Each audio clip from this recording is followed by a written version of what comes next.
Hi guys, sorry, ginagawa ko pa yung mahabang video. Pero panalo din to.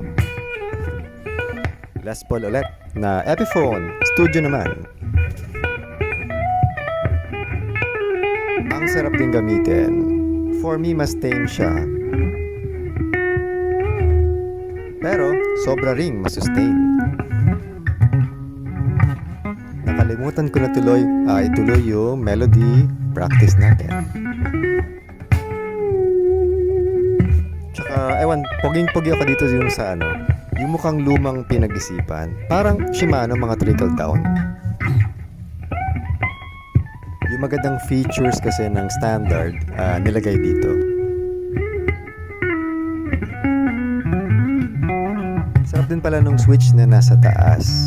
Tsaka extrang sarap pala na separate volume yung bridge saka neck pickups.